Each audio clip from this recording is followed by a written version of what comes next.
We are live. Welcome, everyone, to the House Committee on General and Housing.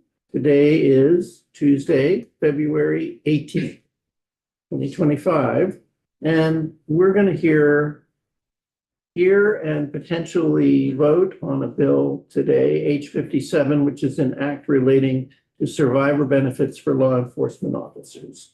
We are also later going to introduce three bills, H173, 174, and 201. So our first witness is Ashlyn Doyon. Did I pronounce it right? You did. Who is Director of Policy at the Office of the State Treasurer. And I think, Ashlyn, since this is your first time here, I'm going to ask the committee to introduce itself to you. Hello, Emily Krasnow of Chittenden Men, South Burlington. You okay? You're next. Gail Pezzo, Chittenden 20, Colchester. Debbie Dalton, I represent St. Johnsbury, Concord, and Kirby. Hi, Tom Charlton, Athens, Chester, Grafton, and Wyndham. Joe Parsons, Newbury, Topsom, and Brock. Ashley Bartley, I serve in the approximate majority of Georgia. And I'm Holly, and I represent Calais, Plainfield, and Marshfield, and Mary Howard is on the line, is sick, and so she is attending by, you can't see her, but she is attending Wonderful. electronically. Please introduce yourself and take it away. Sure. Thank you, Mr. Chair. For the record, my name is Ashley Doyon. I'm the Director of Policy in the State Treasurer's Office. Speaking to you today about H57, because the Treasurer's Office administers both the special fund where monetary benefits in this bill are invested and held, as well as the benefits board that awards monetary benefits per day. So that's sort of why we are here. I'm not sure, have you had your legislative council walk through on this? Yes, we have. Okay, so I don't need to explain the additions to the bill, I don't think. Well, yeah, I think the monetary side, it wouldn't hurt. Sure. So on the monetary side, in the event of a line of duty death, there is a possibility that a monetary benefit is paid out up to $80,000 to the beneficiaries listed. The bill is proposing to add law enforcement officers as another category of eligible folks who could potentially have a beneficiary payout. From a treasurer's office perspective, adding law enforcement officers does not really increase the administrative burden of administering the fund or administering the board. And I don't think that it's really our place, and the treasurer doesn't feel this way, to comment on the merits of whether or not certain professions are sort of worthy of this benefit or not, but rather to list a couple of points of consideration that you might want to have in mind with respect to the monetary aspect. The fund is historically has been funded through one-time contributions from the legislature. There's not an ongoing annual amount that comes into the fund. It's one-time funding in annual budgets or occasionally in budgets. It's not base funding, which repeats itself. That's exactly correct. And the one-time deposits have been sporadic over the years. Up until last fall, we'd not made a payment out of the fund since 2018, so it had been almost 6 years. Right before the holidays, we did award a benefit from the fund. And since then, we have also received 2 applications, which are still pending. And so we've seen a little bit of an influx in the BAA on the Senate side. After having received those 2 new applications in January, we requested a one-time appropriation of $220,000 into this fund, which would allow us to pay 4 more benefits. Excuse me. Sure. Is there enough without the BAA? Is there enough to pay those 3 outstanding? There is not. Yeah, There's only- what's in the fund now? Sure. So there's approximately $100,000 in the fund. So that would be enough to pay one The one, and that's 100,000 before or after the one that's pending? Excuse me, the one, you said there was one? One that paid out. Yeah, okay, and And that, so after that payment, there's approximately $100,000 in the fund. right, and there's two applications pending, which would be 160,000. That's correct. And so our chief. We're talking about age 57. And so our chief ongoing concern is whether or not sufficient funds will be available to pay benefits from the fund. Because we always want to be able to pay the benefit if the board deems that the application is eligible for the benefit. And so there are just some questions to consider about adding law enforcement personnel. And that's sort of what's the number of deaths in the line of duty that is typical. Of course, we hope that there are never any, but sort of what data surrounds that. There's also a provision in the bill that allowed for an occupation-related illness, a death resulting from an occupation-related illness for firefighters and EMTs and other emergency services personnel to be paid from the fund. And one of our pending applications falls into that category. I personally am not super familiar with the frequency of occupation-related illness for law enforcement personnel, or whether or not there is sort of the same kind of thing. You know, firefighters, we know that you're running into buildings full of like foam, fire depressants, or whatever those chemicals are called, that there's significant risk of occupation-related illness. So just another point of consideration, what's the frequency that we may be called upon to pay out this benefit? And is the legislature committed to continuing to replenish this fund when necessary, if there are future applications? So happy to take any questions. I think that might be the best way for you to understand our perspective, but really generally, you know, we're in support of adding additional eligible categories so long as the legislature is, you know, fully understands the financial commitment that you're signing up for and is willing to work with us in the future to replenish the fund as necessary. I have a question about how a claim would be paid out in the absence of funds, especially when we're not in session. So the benefit, it's up to $80,000. And so there's a possibility that the board could award whatever funds are remaining in the fund, $20,000. In this case right now, when we have two pending applications, it puts the board in kind of a precarious situation because it's likely that they're going to consider those two applications at the same meeting and not necessarily in succession. So it's not like a first past the post kind of situation. And I think, you know, I don't want to speak directly for any of the members on the board. That's a really tough position to put members in, to decide how much up to $80,000 one person's death is worth, so to speak, and also to compare to. And so the treasurer's office's perspective in being responsible for staffing and administering the board is just sort of a plea. Please don't put us in that situation. Does that answer your? Yeah, no, that's a, Just yeah, for the information of the committee, we have language, do we not? So our alleged counsel has language for an amendment to deal with funding issues, but not to cut off discussion, but I just wanted people to know, I think after the two witnesses testify, I'll ask our alleged counsel to come and testify as to the potential amendment. perfect. Sure.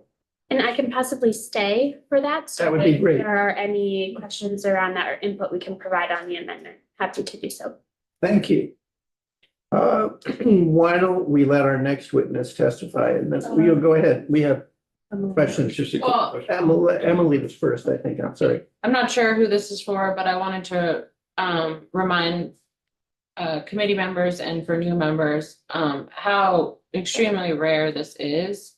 So not to feel like, whoa, there's two right now that that's very common. It is, we've written through the history last session about how very, very rare this is. So it does seem like since there's two now but it's very rare. I forget what the statistics were. And maybe I Kristen think- talked about that, but it was very rare. How long does it take to process an application if there is a fatality? Mhm. And the application is made, how lengthy of the time is that, particularly if the fund is low? So the statute as currently written requires the board to make a determination within 60 days of having received the application. Now, we don't always receive the application immediately. In fact, when we paid out right before the holidays, that the time between when we received the application and the incident itself was over a year. And we're very forgiving in terms of timeline because after a tragic event, it's so difficult for families and beneficiaries to get their affairs in order. And then to even hear about this program, usually through the employer, and then it takes additional time. We do require, I don't think it's a burdensome amount of documentation, but we do require documentation that shows, usually a death certificate, sometimes a coroner's report. We require documentation as to the status of the beneficiary. So if it's a spouse, we require a marriage certificate. If it's a child, we require a birth certificate. And we also require sort of a testament kind of on behalf of or from the employer describing the circumstances. And so it can take time for these materials to be pulled together. Sometimes if you don't have a copy of your birth certificate and you have to order it from Vital Records, it can take a couple of weeks. And so, but to answer your question, we are required to make a determination within 60 days of having received the application. And once that determination is made, we were able to process the payment within a couple of weeks. Okay. So if the fund is depleted, heaven forbid, and an application comes in and legislature is not in session, is it? That would delay, I assume, we have to convene. I believe last year you added, and maybe I had thought that last year we added a provision that allowed the emergency board to make an appropriation into the fund. If that language didn't go into effect last year, it might be worth adding that again to this bill. That's the subject that we're going to explore. Okay, great. That sort of kind of solves that issue. And I think just as a reminder for those who are returning and those who are new, this language did go through our committee last year, or we agreed for it to go through our committee. It ended up in Gov Ops and then went over to the Senate when it was removed from a bill, kind of at the last second.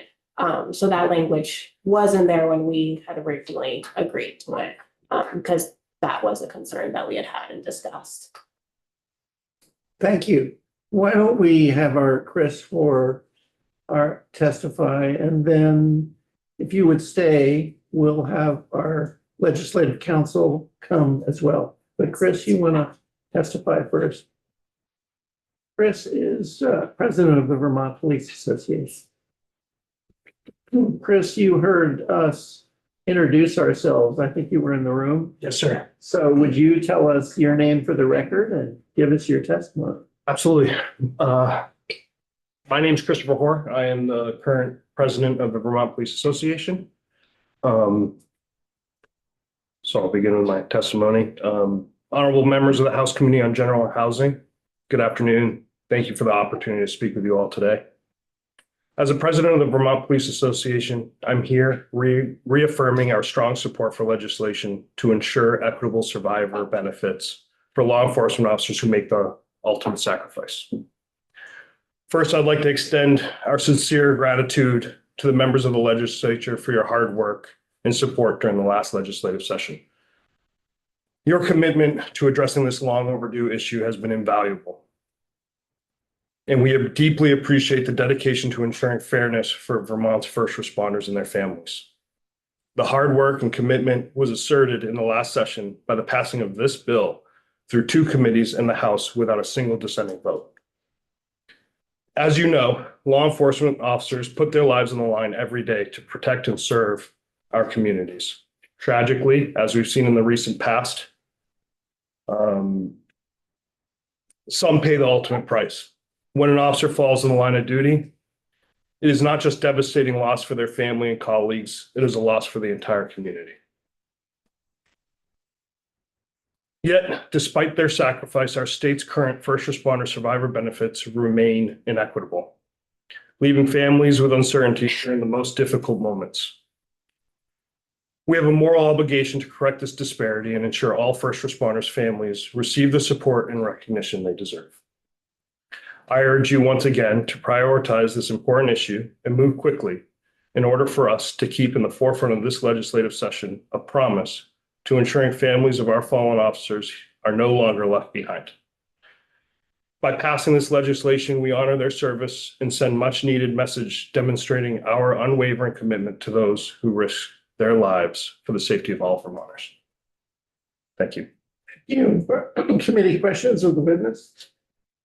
I appreciate your coming back again, and I know it's frustrating sometimes, the legislative process, and I hope that we can see this bill through to the finish line this time. Thank you.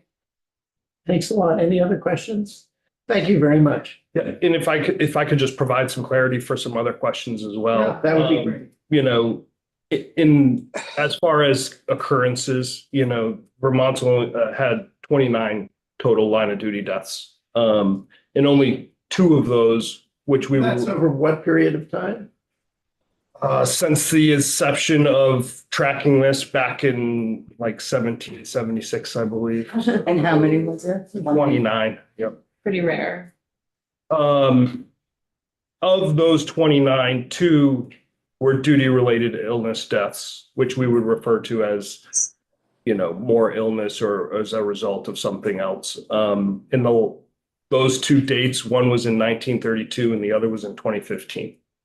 Trooper Kyle Young. So provide some additional clarification. Mary, do you have something to offer? I do. Okay, sorry. Thank you. I apologize for my voice, but yes, I thank you so much for your testimony again. As you know, I am from Rutland City, and the incident with Jessica Ebenhausen really hit home to everyone. We really need to get this bill through this time. It is so important. These people, as you said, risk their lives every day, and we certainly don't want to have to use this bill, but we need it when we need to honor our service people. So thank you again for your testimony, and I hope that we get this through this year. Thank you. Thank you. Mary, just by the way, after we talked to Ledge Council and have exhausted our questions, it is our intention to bring this to the committee for discussion now and possibly vote today. And we've changed the rules of the House, as you probably know, so that not only can you participate in the conversation, Mary, but you can vote. Right. 3 Thank you. times. Thank you, Mr. Thank Thorpe. you. Sophie, would you come up? Oh,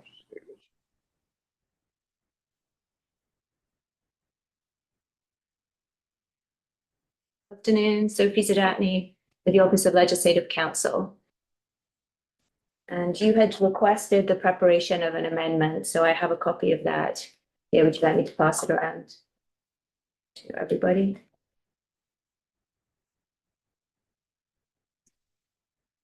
And the amendment is online.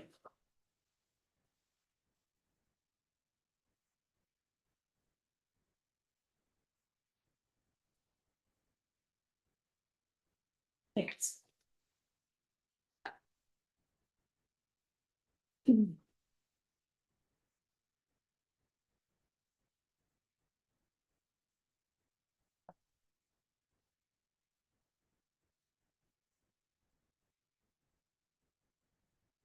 Does anyone else leave them?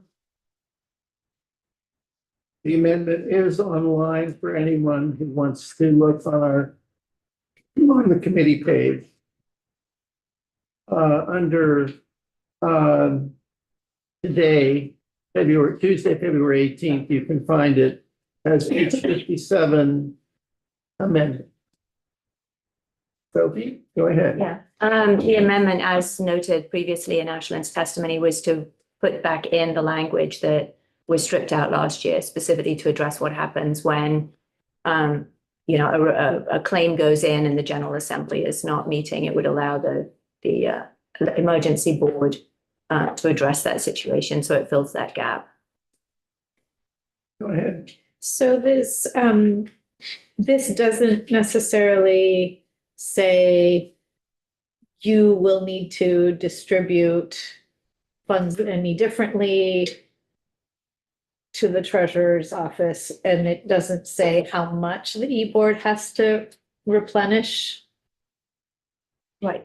I think the It intention says replenish, but it says amounts necessary. But is it, we're not saying so that everybody who is applying gets the 80,000. it's the same process as currently in the statute. It's simply a mechanism whereby if there aren't funds available and the General Assembly isn't meeting in order to vote to replenish those funds, that there's an opportunity for the Treasurer's Office to be able to get the additional funding from through the emergency board, is my understanding of it. I'm looking at Ashland in case she has other things to say. But there is or isn't a specific per incident dollar amount. The statute currently provides for up to $80,000. Specifically for that. Okay, so there it is. Other questions of Sophie? I have one, but go ahead. When you said up to 80,000, is that a determination that the board makes? It doesn't actually say that. It says may apply for a payment of $80,000. So that takes the burden off the board. I was just kind of going off what Ashland was saying before in terms of, up to what happens if there isn't enough funds for the full amount. It's possible that was my mistake. We did change this dollar amount last year from $60,000 to $80,000, and I think possibly that word was changed this year as well. I guess my question is, at the moment, there's nothing in the fund, right? Well, there's enough. There's 100,000. That's 100,000, enough for one award, and there's two pending. So there's a minus amount in the fund. I'm really wondering whether we don't, as part of this bill, want an appropriation. I'd actually indicate that that's. Ashlyn, why don't, question. let's see. Well, you can talk from there. Yeah, go ahead. Sure. So for the record, again, Ashland Duran, Treasurer's Office, we have made a request of $220,000 to the Senate Appropriations Committee. When the BAA was in the House, we had not yet received the applications with enough time to make the request. The treasurer is speaking to that request at 2 p.m. today in the Senate Appropriations Committee. I don't want to get out ahead of them, but I do think that there is strong support for it. If that appropriation is made, I don't think that we need another monetary appropriation at this time. However, if that appropriation isn't made, I think that it would be a good idea to put an appropriation request in this bill. I'll also say that historically, even in years when we don't have pending applications, the Treasurer's Office has requested sometimes some of our carry forward amounts from other areas of our office to be deposited into this fund. And that's not always been granted. And so there have been efforts to be proactive about funding, and sometimes, money gets put in other places. So I'll just put a plug there as well, that if you see in the future that we're requesting funds for this, it's a good first.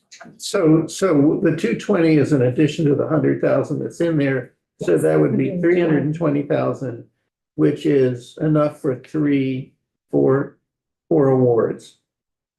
2 plus 2 more. Yes. I'm not gonna do math on the fly. What is the bare minimum that you would want in the account at all times or in the fund? And I mean, I'm very supportive of this bill and money here is not the question for me. And I know you can't speak for the treasurer, but if you had to have your, like, this is the bare minimum to move forward, what would you ask for? I think that it's prudent to retain 2 to 3 benefit payout amounts in the fund at any given time. That allows us to process any pending applications and have adequate time to request subsequent appropriations if necessary. So the 220,000 would reflect prudence as you define it. Please go ahead. I'm sorry. No, and just last question. So it sounds like with the language, there might be some confusion of what was and then what was changed. Would the treasurer's department be comfortable with the language here, or would there be a request to change it back to the original? No, we would absolutely be comfortable with the language here. In fact, the board has never paid out a partial amount even when it was allowed to do so. Thank you so much, Ashley. What is the committee's? So just, Gail has a question. oh, Gail, go ahead. So since the occurrence is rare, if it's not used, if there is 2 or 3 payments there and it's not used, does that roll over Yes. to the next year? Yeah, it provides that it just rolls over. Any interest earned stays in the fund. It just, the money stays in that special fund. So how did there become a deficit? There was no rollover after, during the last couple of years? It was consumed. It's not a base, so it's not every year, there's not more going. in. Yeah, there's not more going in. It's. That's what I meant. Times, yeah. That's what okay, It's just everything that's in there. it's It's used. not like it's, well, eventually, but it's not, it doesn't expire. Okay, The money just stays in there. Yes, in order. And so it appears that under the old funding amount, you would have had enough for 2 applications. Because it Mhm. would have been 260,000, but we Mhm. upped it to 80 and didn't replenish the fund. We essentially created this hole. Mhm. That's correct. And I do think that I stand by the request to increase the amount to $80,000. We had never increased the benefit amount since the inception of the program, and with inflation, I think it was wise to do that last year. We had made sort of the same argument about continuing to fund the special fund last year, and there wasn't an additional appropriation. We also weren't expecting to receive 3 applications this year. I think that that's an anomaly. Mhm. And We could put it in. just to follow up, so the applications that you've received this year are without expanding it to law enforcement. Correct. So we're now looking at, Sure. just to clarify, right? Needs to be taken into consideration. Not. I can't hear when people are talking, but Go ahead. I'm sorry. I was just clarifying that like the additional requests this year are even before having expanded the pool of people who can apply. And so I guess I'm still a little bit iffy on whether having a reserve of 160,000, say, is. Anyway, Adequate. I'm just indicating. I guess the options for the committee are, Better than nothing. yeah, one option is to just do nothing more than have the bill as amended. And approve the amendment and vote out the bill if that's what the will of the committee is, so that it would go out as with the amended language that Sophie has prepared. That's option 1. Option 2 is the BAA, we passed out the BAA. It doesn't have any appropriation in it. Because, as was explained, they didn't know about the extra applications. We could wait to see whether or not the Senate approves the BAA with this language in it. And then that would be harmonized. But we won't know that, what the Senate does, until probably March, sometime late in March. Certainly after crossover. One option that's open to us then is to, in our letter to appropriations, not to add anything to this bill, but in our letter to appropriations, express support for the BAA appropriation that the Senate has done. That's another. The third possibility is for us to have a language added to this, which just appropriates money. The problem with that, in other words, we can put that in, then the bill would not pass without. The bill would not pass without appropriations hearing it. I mean, they'd have to hear it. And I'm just wondering what your preferences are in terms of what we should do. Yes. Yeah, my preference, I absolutely do not want to wait for the Senate. My preference is to do it as is now, get it out, and to write in our letter that we recommend that it may need the additional appropriation. Yes. Setting that question aside, I don't think we should vote on it without Mary. Mary's here. Oh, good, okay. Yeah. We already heard These that. are our clerk. Yeah, So she's going to record our vote no matter what. okay. Yeah. I don't know having- if she can do that remotely. No, I don't think so. You don't think so? I mean, I'm not a lawyer, but I believe that that's part of the rules, that you have to be in person to record the vote, but Well, we can could have someone- safely appoint a backup, but right now, you have a thought about the issue before us? My burning most thought was Mary. about making sure Mary was part of the Yeah, conversation. That's true. Other comments by the committee? Thank you, Elizabeth. Mary, do you have any thoughts on? I Um, do. Can you hear me? Yeah.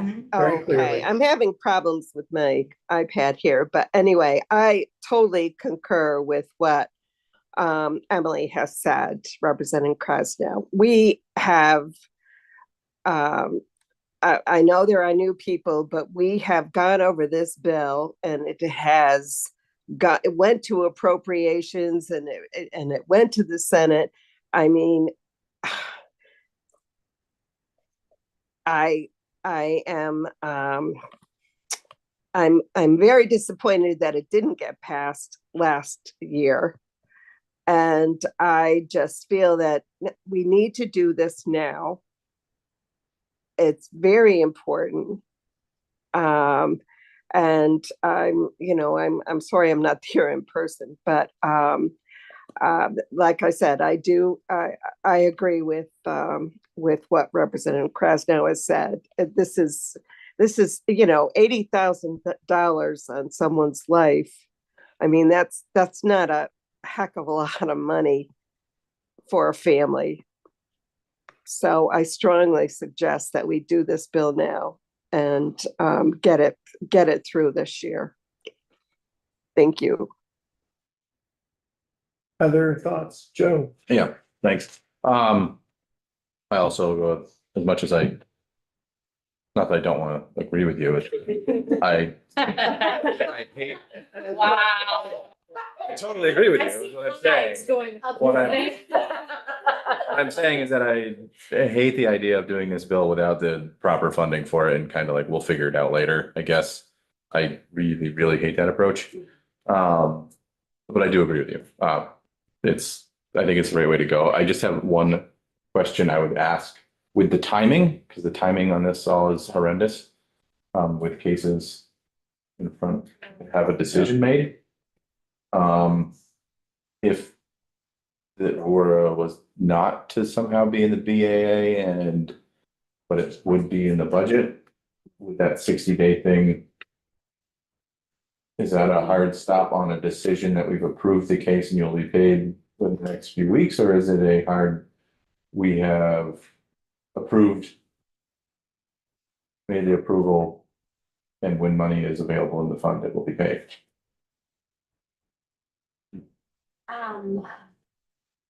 It's a little bit tricky. I feel very confident that one of the Sure. funding applications is going to be brought forward for decision making within the 60 days. The other application, we may be counseling the applicant a little bit to add some pieces to bolster that application. So I'm not sure the timing of when that one will be considered yet. When we will consider the application to be complete to then start the 60-day calendar. But I don't want to speak to the particulars of the application. Not a problem at all, yeah, understood. But I see where you're going. Yeah, in other words, one of the things we face is when they have applications that they can't fund, do they simply partially fund them, which would be too bad, or they don't really have authorization for it, or do they hold the application pending some possibility? And I think, I don't know, but I feel an urgency to see it's funded.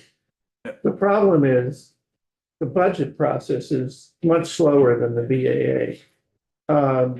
I do think, remember, the order of things, this is what the order will be.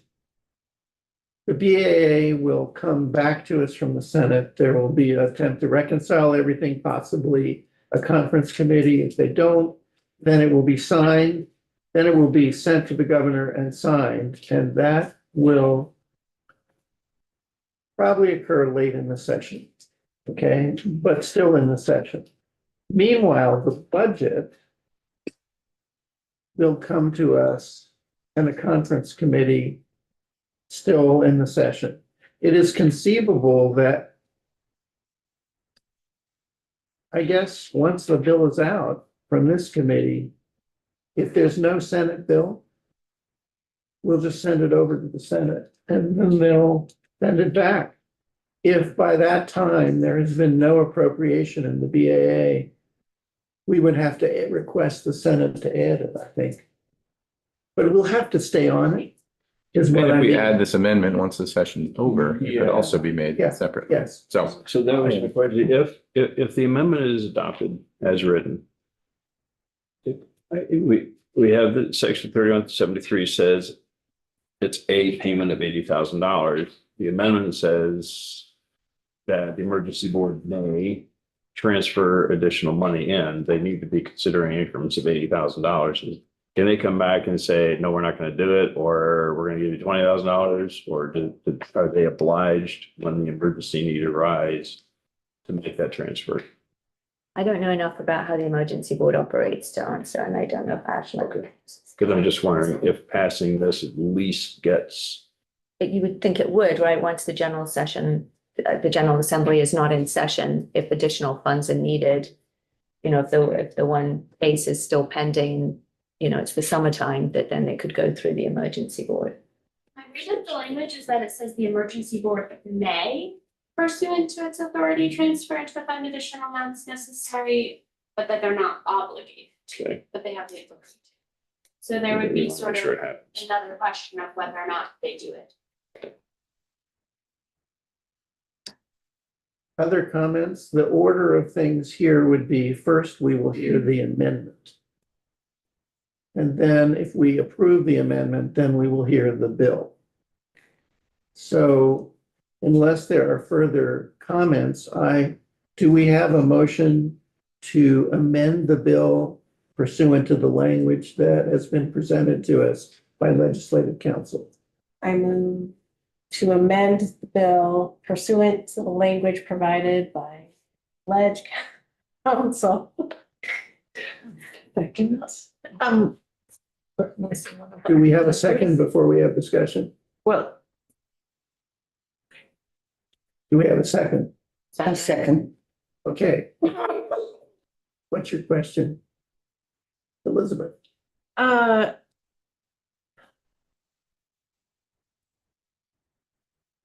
I would. I apologize for asking this now, but I remembered that we had a tremendous amount of discussion last year on the specifics of the language of who the recipients could be. And I'm just looking now because it died at appropriations, right? But the language that we passed out of the bill was quite different from what Mark Higley has brought to us. I think he brought back to us what we did last year and or what he submitted last year, but we changed a lot of the definitions. And like we changed the definition of child, for example, which the version that's before us now reverts back to the original language. I would ask that we wait a day to actually look at those side by side.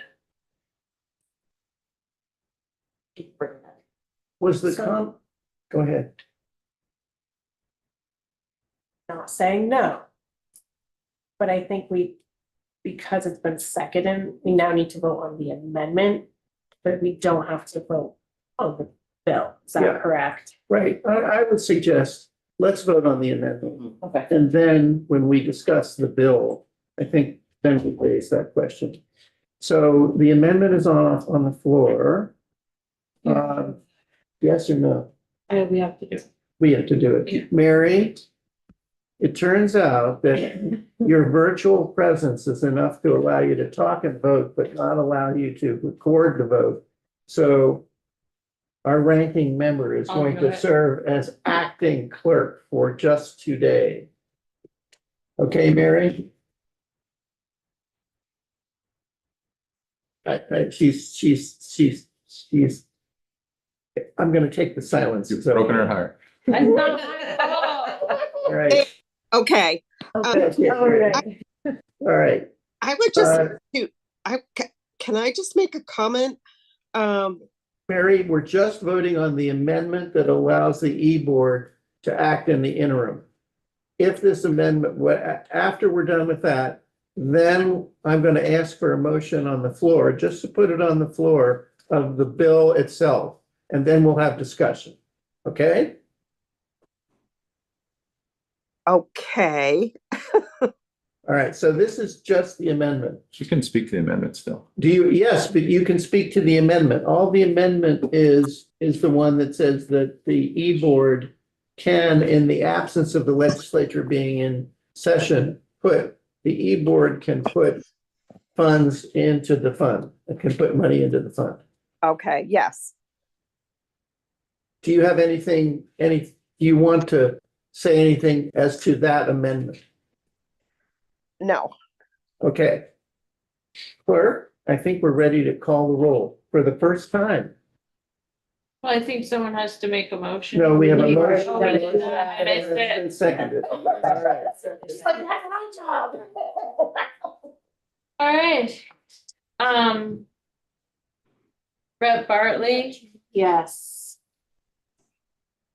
Rep Burrows, Yes. Rep Charlton, Yes. Rep Dodge. Yes. Rep Dolgan, Yes. Rep Howard, Yes. Rep Yes. Rep Lamont. Yeah. Rep Parsons, Yes. Rep Pezzo, Yes. Rep Krasno votes yes. Rep Mahaly. Yes. Okay, we have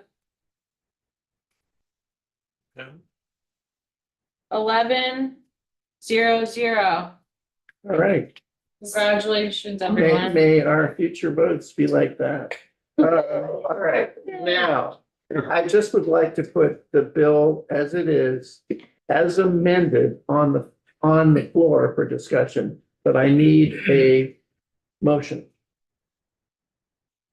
Anybody move the bill? I make a motion that we open the floor to discuss the bill, H 57. Thank you. Do I have a second? Second. As amended. All right. All right, so the bill is on the floor.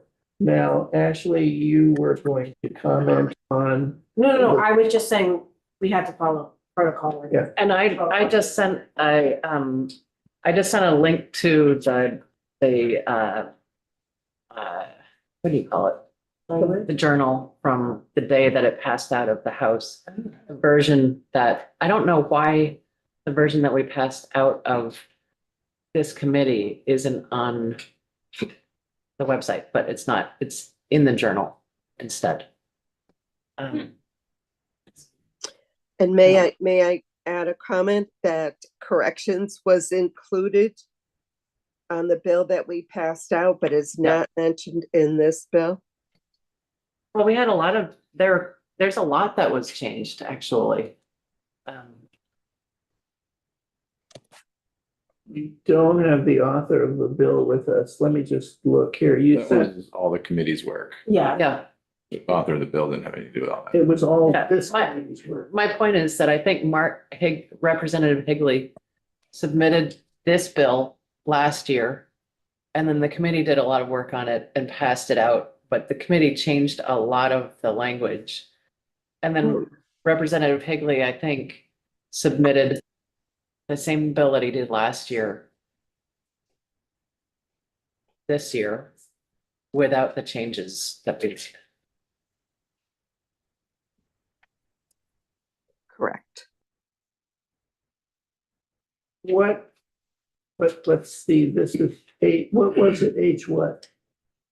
I sent a link to it, Yeah. and it's H 695. And as you can see, at the bottom of page 1609. Wait a minute. 816, okay. So we changed.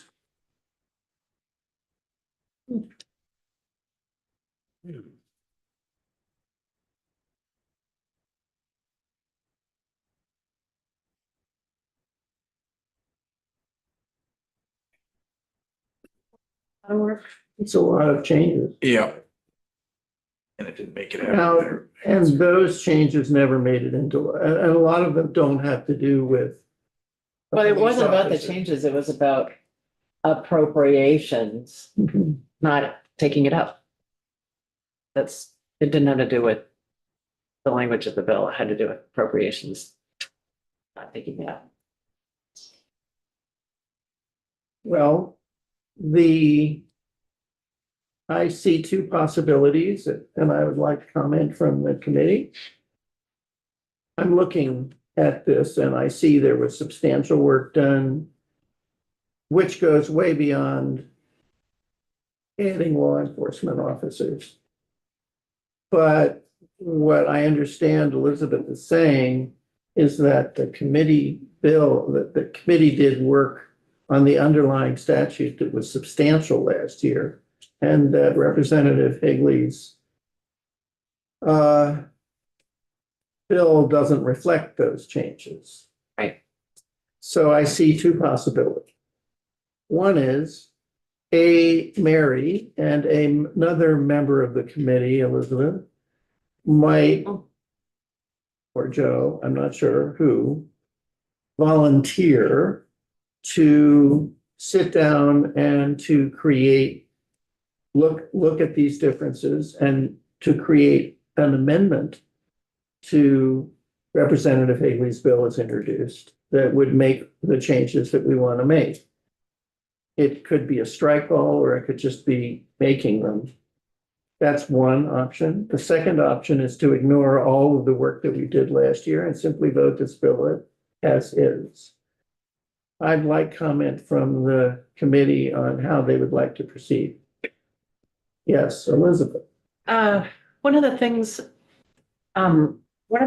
last year that was, and I have to go back, I don't have my notes in front of me from last year, and I would be glad to go back and share what the nature of the discussion was. But one of the things that we had a lot of discussion about was about the actual board itself. Do you remember that? And because we saw the board as being problematic because we could go years without having, hopefully, we would go years without having a single incident for the board. And to have, I believe it was, the board according to the bill was set, and we had a whole discussion about how the board should proceed if it had gone years without having a single incident. Do you remember that? And I think The language does it takes out one member of the public. I think it And bears. puts in the chair of the law advisory board and the commissioner of correction. I'm not saying that we should adopt everything that we discussed last year, but I do think it bears discussion and not just wholesale anything on either side. That's my opinion. I'm just a little concerned about the time involved, considering we have 5 more minutes. I'm a little concerned about the time involved in taking all of the differences and discussing them without somebody or some members of the committee doing the work. Oh, I'm glad to do that. Yeah. I also am glad to do it. I also have a bill in, our legal counsel can tell you to add corrections to this bill.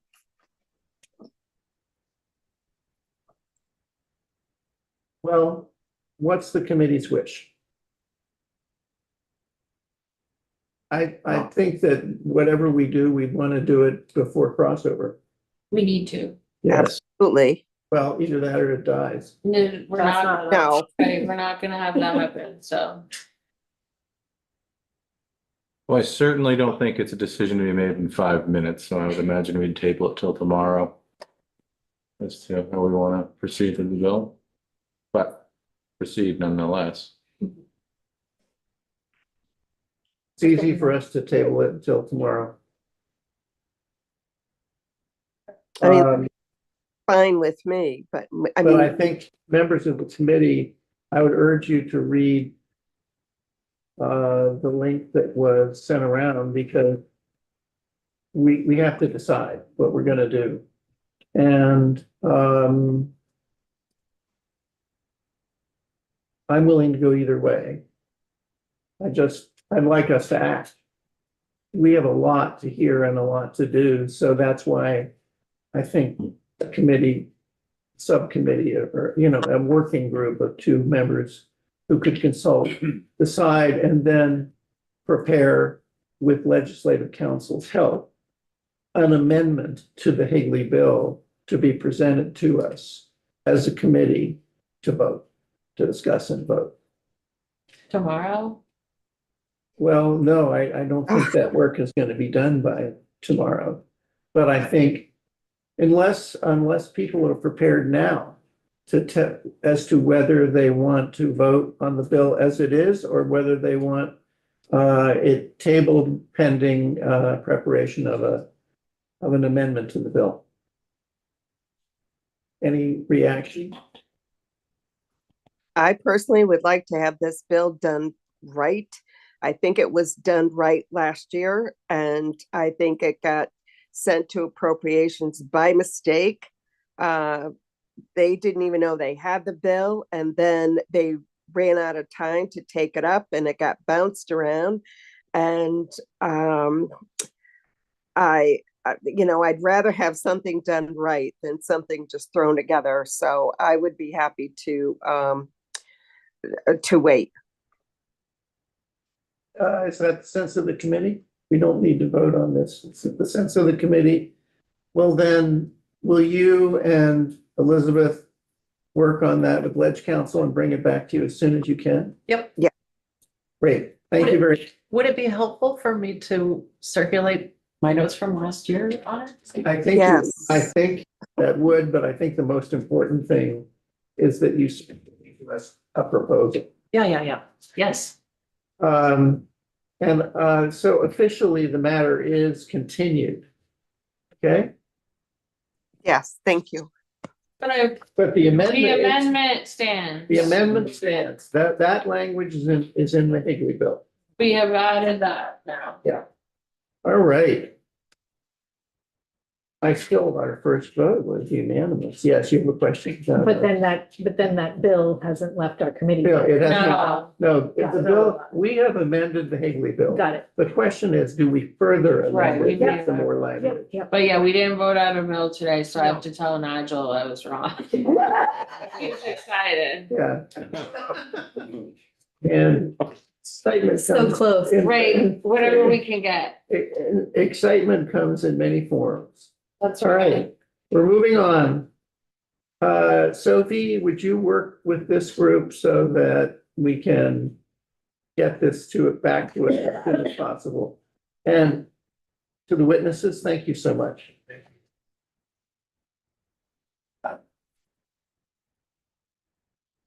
Yeah, our next bills, we have 3 bills, all of which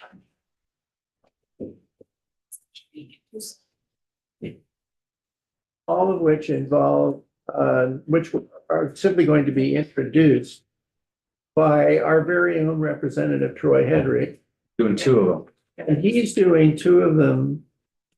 Who is doing, is Connor? Casey, yes. He could be here momentarily. Okay. You were missing just as I did, so. All right. I don't know where he went. All right, so you want to introduce yourself? Would love. Actually, I'll tell you what, I think you know the committee. I do. All right, Thank you, Chair. Thank you, Committee. My name is Troy Hedrick, representative from Burlington. And full disclosure, as it relates to this first bill, I am also a state higher ed employee. Take that for what you will. First one I'm talking about is H-173. This is an act relating to granting public higher education employees the right to strike. Pretty quick and easy. There's not a lot to this one. It is simply ensuring that state employees working in higher education have the same right to strike as other public sector employees. This would amend 3 VSA 903 to remove a prohibition that is currently in place for higher education employees that are currently covered under the State Employees Labor Relations Act. This would align Vermont's labor laws with the principles of collective bargaining fairness. This recognizes that faculty and staff in public higher education institutions do face workplace issues that may necessitate collective action to advocate for fair wages and working conditions. What this bill does not do, I want to spend a little bit of time on that. It does not allow other state employees, namely state police, corrections officers, et cetera, to strike. Those prohibitions would remain in place. Does not disrupt any essential service necessarily, like public safety or emergency responses. This removes higher education professionals from those classifications of essential state services. It does not mandate in any way that higher education employees do strike. It simply gives them the same right as other public sector workers. And finally, it does not interfere with any ongoing collective bargaining agreements. It only removes an existing restriction that is currently in place. As I already stated, unlike law enforcement or corrections, higher education services are not emergency response functions that require continuous uninterrupted workforce. This will put public higher ed employees in line with public school educators in Vermont that already have the right to strike, K through 12, namely. The absence of faculty and staff due to a strike affects academic calendar, but it doesn't necessarily at all pose any sort of immediate risk to public safety. The inability to strike, and I can talk more about this if you'd like, has contributed to stagnating wages, wage compression, making it harder for Vermont to attract, retain, and talented staff. And I think that's critical in our higher ed environment. I have some anticipated questions if you want me to go through them. I can take questions if you want me to go through them. This to me feels like a pretty easy lift, meaning I think you could probably get it done before crossover. If you do decide to discuss this bill, I would very much encourage you to talk to AFT. That's the union who covers all higher education employees. I would also encourage you to talk to, and I belong to this union, UVM Staff United. We have been bargaining since July 1. We are without a contract. We are at impasse. We're tying up Vermont Labor Relations Board, and I do feel that the right to strike would have created a different trajectory for that negotiation. And UVM Staff United could talk to you in very specific ways about how the right to strike would have impacted their current and ongoing labor negotiations. Thank you, Rep. Hedrick. At this point, it's just an introduction, so I think that's sufficient. You're also going to talk to H2O1. I am. Please go And ahead. then I'll turn it over to Rep. Casey. And let me be fair, let me be clear, I am not the lead sponsor on H2O1. That is Representative Rachelson, and she is out of town expecting a granddaughter. I am one of the co-sponsors, so I did a bit of a crash course. I have not had the conversations with Ledge Council as this bill was being drafted, so I'm going to introduce it. My guess is that some of the deeper questions would be best served by Rep. Rachelson. H2O1 is an act relating to prohibiting discrimination based on an individual's criminal history. What this bill does, a few bullet points, prohibits discrimination based on criminal history in employment, housing, and public accommodations. It ensures that individuals with a criminal history are not automatically excluded from a job opportunities unless they are legally required or the crime is substantially related to that job. So there are still permissions to have that conversation. Prevents landlords and real estate entities from denying housing solely based on an applicant's criminal history. It expands Vermont's existing anti-discrimination laws to align with other protected categories such as race, gender, and disability. This supports rehabilitation. This places confidence in our correctional facilities to do rehabilitation and reintegration by ensuring that past convictions do not permanently bar individuals from stable employment and housing. And it helps, I think, to reduce recidivism by giving formerly incarcerated individuals a more fair chance than what they might have now at rebuilding their lives. You talk very specifically about what this bill does not do. This bill does not force employers to hire individuals whose criminal history directly relates to the job and poses a legitimate risk. This bill does not prevent landlords from considering criminal history in a nuanced, individualized manner.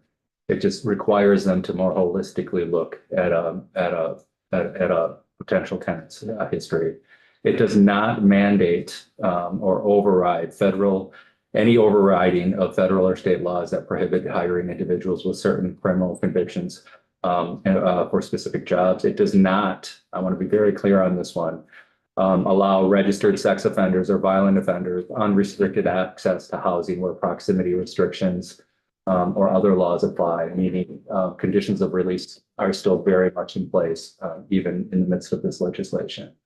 It does not eliminate background checks. It ensures that criminal history alone is not a blanket reason for exclusion. That's what it does do and what it doesn't do. Thank you. So I appreciate it. The last bill is going to be introduced by Representative Case.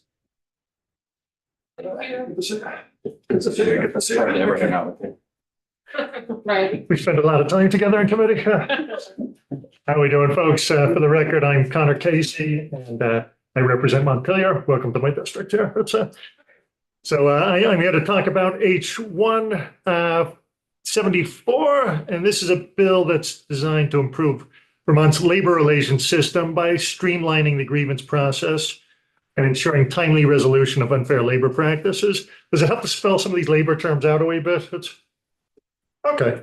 So like a grievance that's going to be a formal complaint filed by an employee or a union when they believe the employer has violated their contract or workplace rights. So what we'd be doing here is shifting grievances from being handled at the labor board to binding arbitration.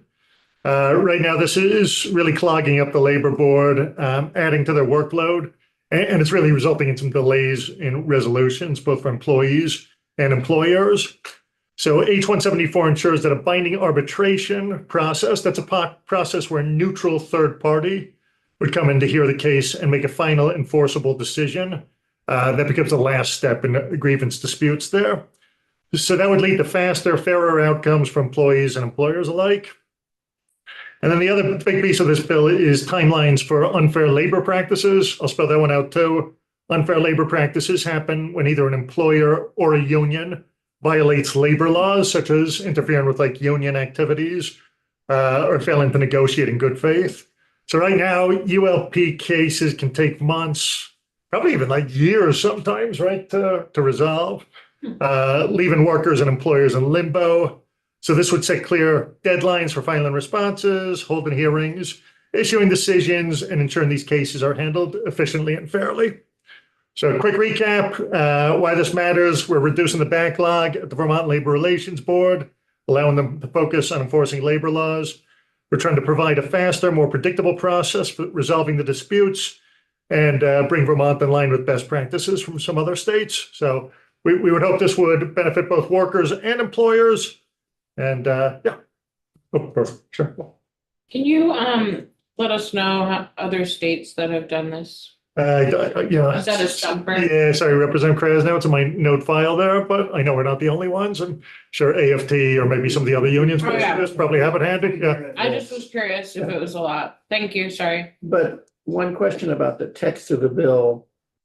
Does the bill make arbitration, it simply replaces consideration by the Labor Relations Board with arbitration? It's not a kind of, it's mandatory that it move to, it's not as if it's an option if both parties agree, right? That's my understanding. Yeah. Thank you. We have counsel here to fill into. Right now, it's a choice. And this would remove it as a choice. It would remove it as a choice.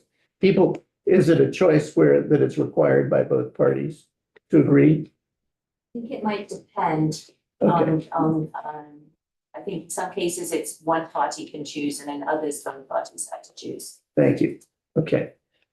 Well, thank you very much. Any questions just pertaining to the text of the bill itself? If we take it off the wall and hear it, then there'll be plenty of time to ask a lot of questions. Of somebody else. Yeah. I hope everybody has a great day. Thanks so much. Thank you very much.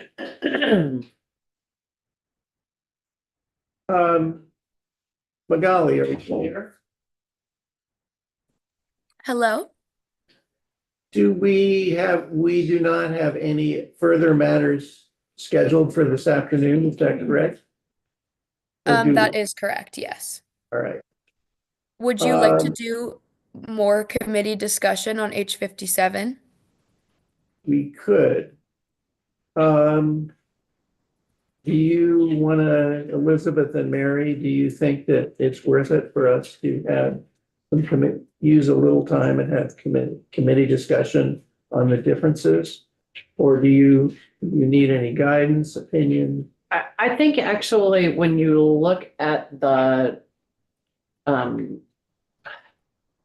Journal, that you can see what changes were made from the original bill. So, I think as a practical matter, we should wait for you and Mary to produce an amendment and we can just go through the amendment. okay. I agree. Okay. Well, everyone, thank you very much. Just by way of our calendar, tomorrow we convene at 9 a.m. sharp. And we are now we will have 4 witnesses and the first walkthrough of the first draft of a committee bill. So that's a lot of work in the morning. And then we're having some landlord tenant testimony and recovery day testimony in the afternoon, and time for discussion by the committee of what we've heard. So I would say the sooner you two can work it out. Yeah, sure. Any questions about the agenda for tomorrow? It's 9 a.m. I have but it doesn't, we don't have to talk about it right. I also want to let folks know who are new that tomorrow, you obviously know this well, in the afternoon, the appropriations committee, if you're a legislator and would like to speak to something, you got 3 minutes, I think it was. So I'm going down to speak about SASH, which we've heard a bit about, and so if others are passionate about something that they want to talk to appropriations about, that's tomorrow afternoon. If you want to get it What time is it at? 2:30. 2:30. If you want to get on their schedule, you get 3 minutes. I thought it started at 3:30. Oh, I I don't was know. just given a different time.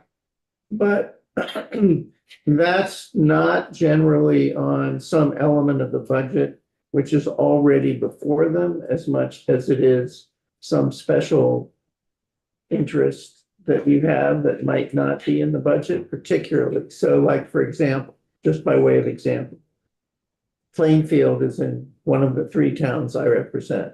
If Plainfield was ready to ask for an extra $150,000 for something, that would be the time for me to go and plead for Plainfield, since it's not in the budget, but they are not ready, so I'm not doing it. So it's that kind of thing. Any further questions before we adjourn? Thank you very much. We are